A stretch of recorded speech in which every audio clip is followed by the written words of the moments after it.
నమస్తే, welcome to CM today. నేను మీ Madhu. August 15 ఆ రోజున మహిళలందరికీ ఉచిత బస్సు అనే ప్రకటన కూటమి ప్రభుత్వం ఆంధ్రప్రదేశ్లో చేసింది. సో అప్పటి నుంచి మహిళలందరూ కూడా ఆటోని వదిలేసేసి, క్యాబ్స్ని వదిలేసి ఏకంగా ఉచిత బస్సు అని బస్సులోనే అడ్జస్ట్ అవుతూ వెళ్ళడం కూడా జరుగుతుంది. సో ఈ విధంగా చూసుకుంటే ఇటు ఆటో, క్యాబ్ డ్రైవర్లకు తీవ్ర నష్టం జరుగుతుందని ప్రభుత్వం కూడా యోచించింది. అయితే దీని ప్రకారమే క్యాబ్ డ్రైవర్లకు కూడా సంవత్సరానికి 15,000 రూపాయల చొప్పున నష్టపరిహారంగా ఇవ్వాలని కూడా ప్రభుత్వం భావించినట్టు తెలుస్తుంది. ఇదే విధంగా క్యాబ్ డ్రైవర్లకు కానీ లేదంటే ఆటో డ్రైవర్లకు కానీ ఎటువంటి నష్టం జరగకుండా, ఎందుకంటే వాళ్ళకు కూడా ఫ్యామిలీ ఉంటుంది. ఈ ఉచిత బస్సు కారణంగా వాళ్ళు తీవ్రంగా నష్టపోయే ప్రమాదం ఉంది. కాబట్టి ప్రభుత్వం ఈ విధంగా ఆలోచించి ముందస్తు చర్యగా ఈ పథకాన్ని అయితే చేపట్టడం జరిగింది. అసలు ఏంటి, ఇది ఎప్పటి నుంచి అమల్లోకి వస్తుంది అనే విషయాల గురించి మనమైతే డీటెయిల్గా తెలుసుకుందాం. వీడియోని ఎక్కడ స్కిప్ చేయకుండా చాలా జాగ్రత్తగా చూడండి.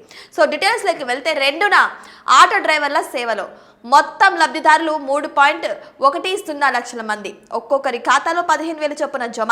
రాష్ట్ర ప్రభుత్వంపై 466 కోట్ల రూపాయల భారం.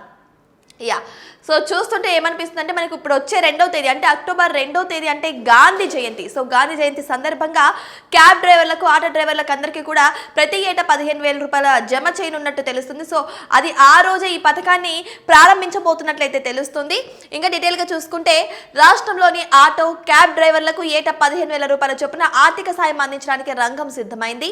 ఈ పథకం పేరు ఆటో డ్రైవర్ల సేవలో అని ప్రభుత్వం దాదాపు ఖరారు చేసినట్టు తెలుస్తోంది. అయితే మొత్తం 3,10,385 మంది అర్హులుగా అధికారులు గుర్తించినట్టు తెలుస్తోంది. సో ఈ విధంగా చూసుకుంటే ప్రతి ఒక్క అంటే ఆటో డ్రైవర్లకు తీవ్ర నష్టం కలుగుతుంది. కాబట్టి ప్రభుత్వం కూడా తన సాయశక్తుల వారికి ఏదో ఒక సహాయం చేయాలా అన్న రీతిలో అయితే ఈ పథకాన్ని ప్రారంభించారు. ఇది అక్టోబర్ 2న స్టార్ట్ అవబోతున్నట్టు తెలుస్తుంది. అయితే మొత్తంగా చూసుకుంటే ఆటో డ్రైవర్లు అంటే ఎవరైతే అర్హులు ఉన్నారో వాళ్ళందరూ కూడా చూసుకుంటే 3,10,385 మంది అర్హులుగా తెలుస్తుంది. అయితే ఈ పథకానికి ఆటో డ్రైవర్ సేవలో అని ఈ పథకానికి నామకరణం కూడా చేయడం అయితే జరిగింది.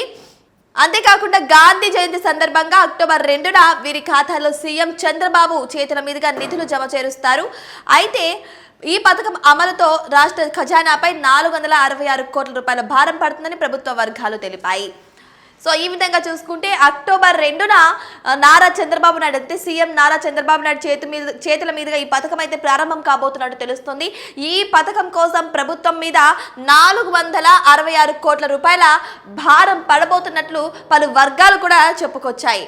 అయితే మహిళలు ఆర్టీసీ బస్సుల్లో ఉచితంగా ప్రయాణించే స్త్రీ శక్తి పథకానికి ఆగస్టు 15 నుంచి అమలు చేశారు. దీనివల్ల తమ జీవనోపాధికి ఇబ్బంది కలుగుతుందంటూ ఆటో, క్యాబ్ డ్రైవర్లు విన్నవించుకోవడంతో వారికి ఆర్థిక సాయం అందిస్తామని సీఎం చంద్రబాబు అనంతపురం సభలో ప్రకటించారు. ఈ నేపథ్యంలో సెప్టెంబర్ 22 లోపు క్షేత్ర పరిశీలన పూర్తి చేసి 24న తుది జాబితా సిద్ధం చేయాలని ప్రభుత్వం పేర్కొంది. ఈ మేరకు అన్ని జిల్లాలలో సచివాలయాల ద్వారా అర్హులను ఎంపిక చేశారు. బ్రాహ్మణ, కాపు, కమ్మ, బీసీ, ఎస్సీ, ఎస్టీ, మైనార్టీ, క్రైస్తవ, ఈబీసీ, క్షత్రియ కార్పొరేషన్ల నుంచి లబ్ధిదారులకు నిధులు జమ చేస్తారు. ఆటో, క్యాబ్ యజమాని డ్రైవర్ గా ఉండాలని, ఇతర గూడ్స్ వాహనాలకు ఈ పథకం వర్తించదని ప్రభుత్వం స్పష్టం చేసింది. కుటుంబంలో ఒక్క వాహనానికి మాత్రమే ఈ పథకం వర్తిస్తుంది. కుటుంబంలో ప్రభుత్వ ఉద్యోగులున్న, ఆదాయపు పన్ను చెల్లించేవారున్న, నెలవారీ విద్యుత్ వినియోగం 300 యూనిట్లు దాటిన, పట్టణ ప్రాంతాల్లో 1000 చదరపు అడుగుల మించి స్థిరాస్తి ఉన్న వారు అర్హులు కారు. సో ఇక్కడ ఇచ్చిన దాని ప్రకారం చూస్తే సెప్టెంబర్ 22 లోపు క్షేత్రస్థాయి పరిశీలన పూర్తి చేసి 24న తుది జాబితా సిద్ధం చేయాలని ప్రభుత్వం పేర్కొంది. అంటే నిన్నటి లోపలే ఎవరైతే అర్హులు ఉన్నారో వారందరికీ కూడా ఈ పథకం వర్తించేలాగా అయితే 24 లోపల మొత్తం సిద్ధం చేయాలన్న రీతిలో తెలుస్తోంది. అయితే ఈ పథకానికి అర్హులైన వారికి ఖచ్చితంగా 2వ తేదీ వారి బ్యాంకు ఖాతాలో 15,000 రూపాయలు జమ కాబోతున్నట్టు తెలుస్తుంది. అయితే క్యాబ్ డ్రైవర్లు, ఆటో డ్రైవర్లు అయితే మాత్రమే ఈ పథకం వర్తించదు. ఎందుకంటే సొంత ఆటో కానీ సొంత క్యాబ్ కానీ ఉండాలి, వారికి ప్రభుత్వ లైసెన్సులు ఉండాలి. అంతేకాదు వాళ్ళకు ఇంకా చెప్పాలి అంటే వాళ్ళకి 300 యూనిట్లు దాటినా సరే విద్యుత్ వినియోగం వారు కూడా అర్హులు కారు అన్నట్టు తెలుస్తోంది.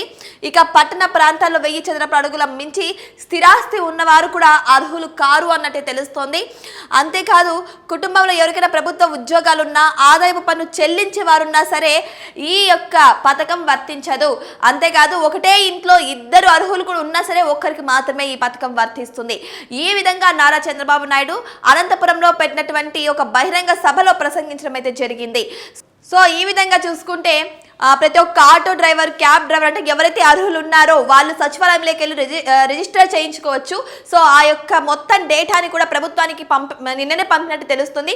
ఒకవేళ ఇంకా ఎవరైనా రిజిస్టర్ చేయించుకోకపోయినా, ఇంకెవరైనా పెండింగ్ ఉన్న దానికి కూడా ప్రభుత్వం టైమింగ్స్ ఇచ్చే అవకాశాలు కూడా ఉన్నట్టు తెలుస్తుంది.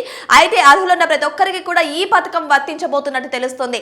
అయితే ఈ పథకం ఎప్పుడో కాదు, అక్టోబర్ 2 గాంధీ జయంతి నాడు వాళ్ళందరి ఖాతాలో, ఎవరైతే అర్హులు ఉన్నారో వాళ్ళందరి ఖాతాలో కూడా 15,000 రూపాయలు జమ కాబోతున్నట్టు తెలుస్తుంది. మరి మీరు కూడా దీనికి అర్హులైనా? మీ అభిప్రాయాన్ని కామెంట్ బాక్స్ లో కామెంట్ రూపంలో తెలియజేయండి. ఈ పథకం గురించి మీరేమనుకుంటున్నారో కూడా మీ అభిప్రాయాన్ని మాతో షేర్ చేసుకోండి.